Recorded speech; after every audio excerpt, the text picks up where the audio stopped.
Good morning and welcome back to the podcast. I have a couple of questions for you today. Number one, do you struggle to get your words written, as in to actually get them down on the page? Number two, do you often find yourself blocked as to your story or as to the words? Because sometimes the reason you can't get the words written is because you just don't know what's going to happen next in your story, but that's not always the case. Sometimes you know exactly what's going to happen and you still have a hard time getting the words down. So do either of those happen to you at all? Do you find yourself undecided about what's going to go into your story, or just having general doubts even when you do make a decision and say, okay, this is what we're doing, this is what's going to happen in the story, we're moving forward, and then you start to second guess yourself and have doubts about whether the reader is actually going to really connect with what you've done, whether that's good enough for the story. Have you ever had any of those problems? If you have, don't worry, that's what we're going to talk about today and how to push past them. So stay tuned. Hey there, aspiring fiction author. Do you dream of writing fiction that connects with readers and makes you money? Do you struggle to finish your manuscripts, dealing with indecision as to the plot or all-out writer's block? Are you sick of feeling that each time you write and publish a book, you're rolling the dice as to how the book will be received and how much money, if any, you'll make? Tired of hearing that marketing is a game of luck and testing and hopefully one day it will all come together for you? So you either give up amassing a file full of half-finished manuscripts and stop marketing altogether because nothing seems to be working, or you push through, feeling constantly uncertain and wondering how on earth the top-selling authors on Amazon are doing it. There is a way to simplify and streamline, a step-by-step process you can follow so you can finish your books with confidence, know your marketing will get results, and build a fiction business that sustains you. Hi, I'm Liesl, fiction coach, Christian manifestation enthusiast, and USA Today bestselling author. Want to steal all my secrets? Grab a pen and paper and put on your comfy slippers, because I'm about to teach you fiction writing and marketing secrets not being taught in the fiction author space, and those secrets will make all the difference in your fiction author success. Let's dive right in. Okay, so if you are a fiction author or an aspiring fiction author who wants to really make a go of this, to maybe make a career out of it, then you probably got to figure out how to make the words come, right? Now, if you're like most authors who are currently trying to do that with, the basic general methods that you see in the marketplace, then you're probably struggling with this, all right? So, like I said, maybe you're having a hard time getting the words written. Now, if it's because you do not know what's going to happen next in your story, that's not really what I'm talking about here today. That obviously is a problem with not knowing what's going to happen in your story. You need to figure out your story. You need to plan it. And, obviously I teach that too. But for today, I'm talking more about the actual act of getting the words down. So maybe you've done all the things that people tell you to do. You've created a certain ambiance for your writing. You've put together your writing space with, a memorable scent, and you get comfortable and you know exactly all the things that are going to, make it more conducive for you to get the words down. And you've turned off all your distractions and you've set aside time where nobody will bother you, but still it's really, really hard to get yourself in the right mindset to write the words, right? And then there are different forms of this as well. Like I talked about just before the intro, maybe you're blocked as to what's going to happen in your story. Maybe you have several ideas about what's going to happen. I'm either going to do this, this, or this, but then you can't decide which one would be best. Or maybe you're just doubting yourself and your writing abilities and your creativity in general, right? Or maybe you're even trying to do an outline, if you're an outliner and you just can't get any good ideas for what's going to happen or how to connect the big events in the story, what's going to happen in between those big events. Or, as I often say, maybe you have the beginning but not the end, or the end but not the beginning. We all deal with this. And, can you relate to that? Has any of that ever happened to you? I'm sure it has, right? Because it's happened to most authors at some point in their careers. Well, here's what I'm going to tell you today. Here's the secret to this, and this is why this happens to you and why most of what you've tried to fix it has not worked. It's because you're not approaching your story from your subconscious mind, okay? So here's something that most authors don't realize, and most readers don't realize it either. It's something that I actually was thinking about it when I was writing the free training that I'm going to be doing here in about another week, and it kind of came to mind, and I was like, oh, I've never even talked about that before, have I? So think about this for a minute. Readers, the way that they experience story comes from their subconscious mind. Have you ever thought about that? Do you realize that? So think about what happens when you read a story. You don't just read the words on the page. It's not like and then she went to the store. No, you're not reading the words, right? It's almost like you're relaxing your mind, and so that you can actually be inside the story, so you can actually experience it, right? Of course, you're envisioning it in your mind's eye, but it's even more than that. Good writing, you can smell the smells and taste the tastes and feel all the emotions of the point of view character and all of that. Okay, that does not come from the conscious mind. The conscious mind is what directs you in what you're doing right now. And if you're reading a book, you're probably sitting in a chair or lying on a bed, or maybe you're listening to it while you drive, or whatever the case is. But you have to relax the unconscious mind in order to really experience the story. So if you've ever had the experience where maybe you are listening to an audiobook and then you realize that your mind kind of wandered and you missed what they were just saying for the last 5 minutes, okay, that's because your conscious mind took over, right? Because you're worrying about something or thinking about what you need to do next, or, whatever it was that took your attention away from the story. You have to relax your mind and use your subconscious mind to get into the story. And then another way that you can tell this is true is because, let's say you are reading, you're totally engrossed in the story, you've lost yourself in it, and then something yanks you out of it. Now, it could be the story itself, because there's some bad writing going on there, but it also could be that your kids knock something over in the kitchen and there's a crash, or, whatever the case may be, something yanks you out of the story. And then when that happens, your conscious mind takes over again and you're no longer inside the world of the story. So think about that. Stories are experienced by the reader from a subconscious level. So doesn't it just follow then that we ought to be writing our stories from that same subconscious level? I mean, it only makes sense, right? That we ought to be doing that.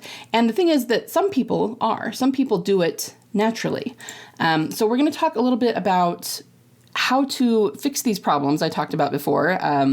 The block, or not being able to get the ideas to flow, or not be able to get the words down on paper, all of that. And really it has to do with, yes, calling the muse when it comes to, creative ideas, but also just turning on your creative flow in general, no matter what you're doing. Whether you already know what's going on in your story and are just trying to write the words, or if you don't know what's going on in your story and you're trying to figure that out. I mean, people have this belief that the muse is whimsical and we have to wait for it to come to us. But that's not the case at all, okay? When the muse does come, it's because you're doing certain things that are calling it to you, okay? You can open the floodgates of your own creativity. You can do that intentionally. So, like I was saying, there are some people who do write their stories from the subconscious mind, but a lot of times they don't realize they're doing that, so they might just say, oh yeah, I just figured out that if I do this, this, and this, and it's a certain sensation in their head, like they are relaxing their brain and they just don't realize they're doing it. But once they figure that out, they know that anytime they do that, the story ideas or the words or whatever it is they're trying to do will flow. Those things will just line up for them, and it becomes a lot easier to get the writing done. But if you haven't figured out how to do that yet, then you're always hitting walls and you're never sure if what you're doing is very good or if it's going to connect with the reader and all of that, right? So I'm going to talk about some ways that you can get this done and what I actually teach in my programs. But I was thinking about, before I get to that, the elevation of stories. So it's just something that I've always kind of noticed, over the years and been maybe a little bit puzzled about, because I wasn't sure exactly how to word it or how to frame it in my mind. But do you ever notice that stories, if we use television or film as an example, stories that used to really be popular, around the world, and that our, earlier generations, our parents, our grandparents, our great-grandparents were entertained by, we're not entertained by those same things anymore. So a good example of that would be like daytime soap operas. I mean, those things went for like 40 years, okay? Maybe it was longer than that, 60 years, something like that.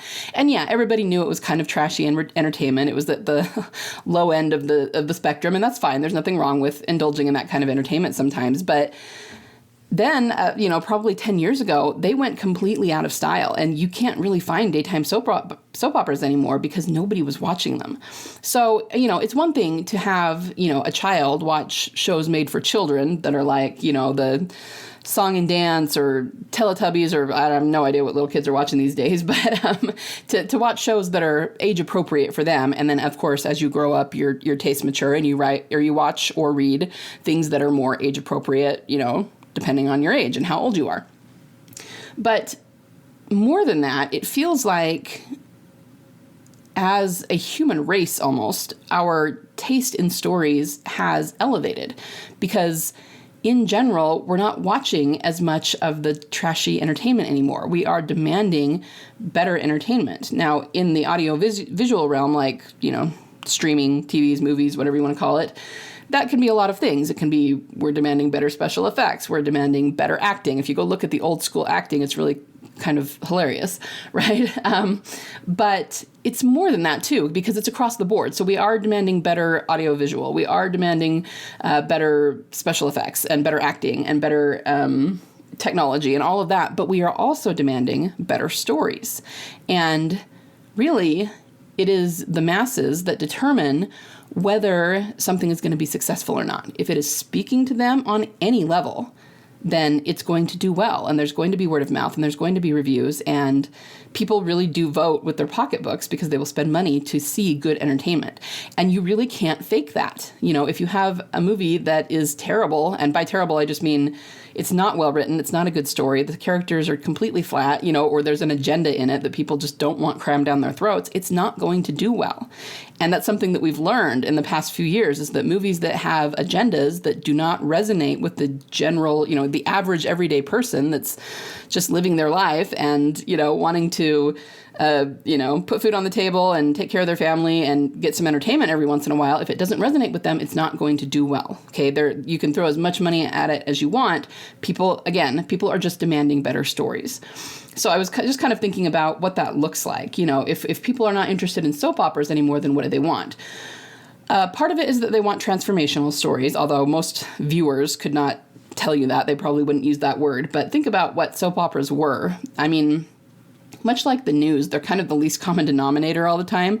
You get like people who are doing really immature things. And again, not that that's not kind of fun every once in a while, but it's something like girl wants guy because he's cute and she really likes him, but he's got a girlfriend. So it's not even just a matter of like trying to win him over. Some of these women will go out of their way to frame that other woman for something criminal just to get her out of the way so she can steal her boyfriend. You know what I mean? And it's like, okay, yeah, it's kind of entertaining, but at the same time, we would hope that most adults wouldn't do something like that, So I think what people are asking for in terms of soap operas is just more mature protagonists who are dealing with real life problems that we have in our world, because we're dealing with such different kinds of problems than that we look at that and go, okay, that's just like junior high and high school level problems. Let's see something where people are dealing with real problems. And it doesn't mean that we don't like fantasy or don't like, superhero movies or anything, but they need to be couched in something that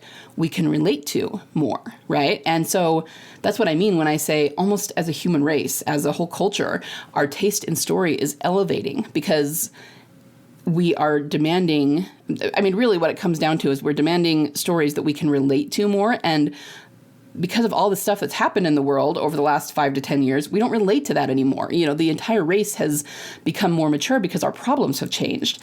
But we are demanding, again, more transformational stories, more mature protagonists. I was trying to think of other examples in different genres that we could look at for this. Slasher films, for horror. Slasher films still do okay. And, I don't mind a slasher film. I've seen plenty of them. I have a brother who's a slasher film aficionado. He has like 300 of them on DVD. So I don't mind a slasher film, but at the same time, they're not doing as well as they did in the 70s and 80s and even 90s. And it's because people want more than that. There will always be a following for slasher films, but now people are looking more for elevated horror, which is more... Again, it's just more mature, it's more realistic, and it really hits a lot deeper on the emotional scale. The most recent elevated horror that always comes to mind for me, even though it's a few years old now, is A Quiet Place. That was one of the best horror movies I've ever seen that was not a slasher movie, right? So again, it's just people asking for something better. The other one I wrote down is that the news cycle, people are not watching as much the 5 o'clock news anymore, not like they did when I was growing up. And that's because we've kind of learned that a lot of the news cycle has an agenda, and we're looking for more reputable sources that are not going to be as much entertainment, that are not going to be as much one-sided, and that are going to give us truth. And so what I was thinking about with that is that that's kind of true across all of these examples. It's just another way to look at it. Of course, the news is nonfiction as opposed to a fiction example. But like I said, in the fiction, we're looking for things that we relate to more. We're looking for things that are more real world for us. We're, people who are dealing with real problems like we deal with in our world. And really, that's a matter of looking for truth inside the fiction. That's what people are wanting. That's what people are asking for. And so my point in all this is a little bit of this is me being a nerd and geeking out about something that's a little bit of a tangent for a minute, but we need to give them that. If tastes in stories are maturing or elevating, then the way we discover and craft our stories, and of course the finished product of our stories, that needs to elevate and mature as well. We need to be stepping it up a notch, right? Not just, I'm sorry, for lack of a better way to say it, not just copying Twilight or putting out things that are like soap operas anymore. And again, I'm not bashing those. There's a time for that always. I mean, we all every once in a while, we all need the story where you got either two girls fighting over the guy or two guys fighting over the girl. I mean, yeah, there's some cotton candy stories that we really, really love. But overall, people are asking for better stories than that. And I think that we need to do both, because I think that you can definitely do that story and still have an elevated story, right? You can do that dynamic and put it into a story, but that also has a transformation in it.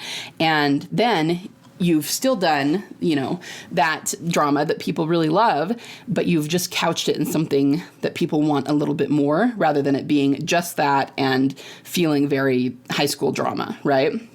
Okay, so all of that is just to say that with stories elevating, we need to elevate the way that we are writing our stories as well. And as I said before, the muse is not whimsical. We can control it. People don't always believe that, and some people don't want to believe that. There's something kind of romantic about believing that the muse only comes sometimes, and it's so capricious, and maybe it only comes to the specialist of people or something like that. But that's utter nonsense.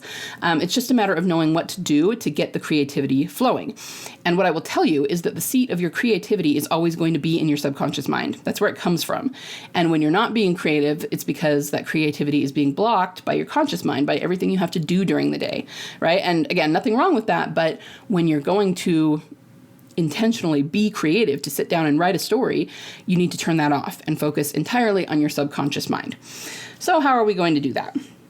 Well, one of the ways that I teach to do it, and that you've heard me talk about on the podcast a little bit in previous months, is through meditation. Meditation helps with mindset. It specifically taps into your subconscious mind. So when people talk about how they're meditating to do anything, to build a successful business, or find their soulmate, or, manifest money, or, whatever the case is, they're really tapping into the subconscious mind. And that's different than the conscious mind, because it works entirely differently. You've got to build your foundation on your inner game, which is your mindset. And if you do that, things become a lot easier. It doesn't mean you don't have to do the work. Doesn't mean things are going to happen overnight for you. You still have to do all of that, but it becomes a lot easier to do, and it also gives you the direction to do it in. So a lot of what I teach is different forms of meditation to get your writing done. So of course there's guided meditation, which is what most people think of. You pop your earbuds in, you listen to a guided meditation. But journaling is also a form of meditation. You can use meditation to release fear. So remember when I was talking about not having the confidence in your own writing, some of that's going to come from knowing exactly what readers will connect with. If you have the strategy that will work, then obviously that's going to help you be more confident.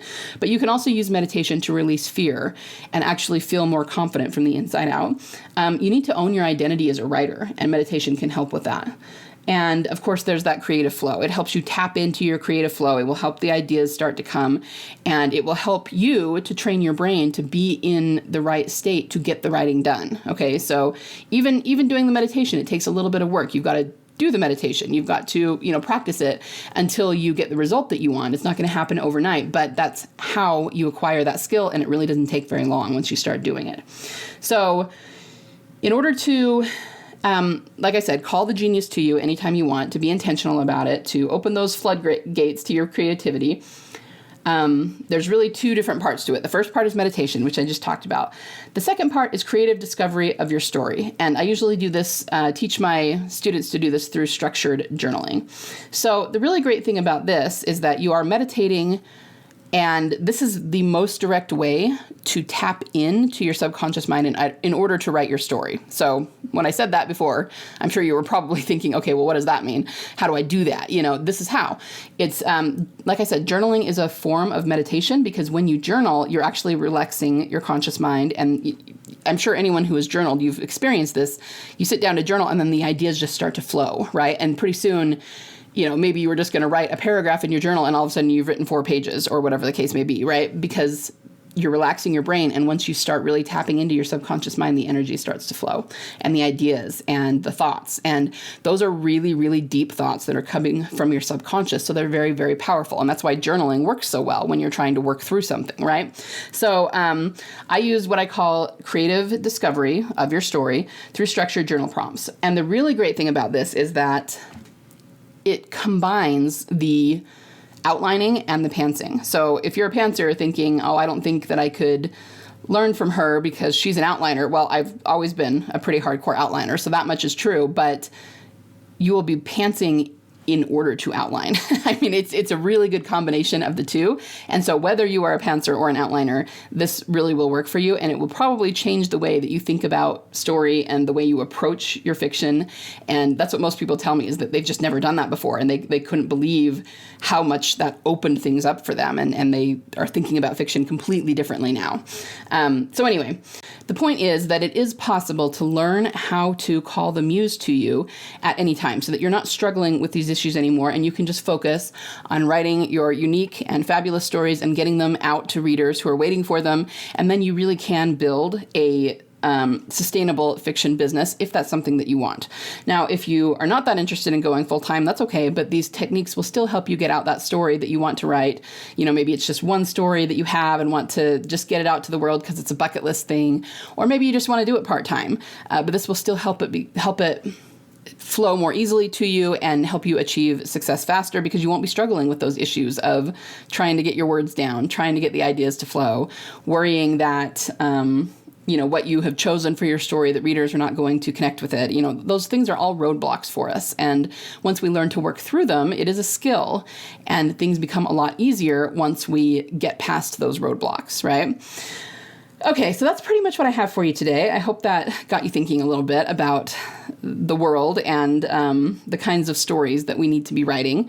I feel like we have the opportunity to be kind of a whole new generation of writers who is going to elevate the world through the entertainment that we put out. And that's kind of my mission, to get people to that point. Let's put 1 million transformational stories into the world.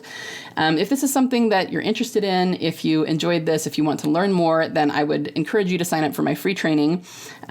It is called How to Use Secret Reader Triggers to Write Better Stories, Sell More Books, and eventually create a sustainable fiction business. Okay, this is a free training. I'm going to be running it for a couple of weeks, so you'll have more than one time you could sign up for. But you can go to the sign up page by going to the link bit.ly/secret reader triggers, and I will link that up in the show notes. Okay, everyone have a wonderful rest of your week and a wonderful weekend. And with that, I'm going to send you off, manifesting for you tons of creativity, happiness, and many, many royalties. See you next time, guys. Thanks so much for listening today. Before you go, would you be willing to do me a solid? If you found any value at all in this episode today, would you be willing to share it with other authors just like you, in the hopes that they might find some value in it as well? Happy story crafting this week. Remember, only you can bring the world the unique story that you are trying to tell. Only you can succeed in your own unique way in getting it out of your mind and your heart and into a medium where it can reach thousands, if not millions, of salivating readers. You don't have to worry about failure, because there is always a market for awesome.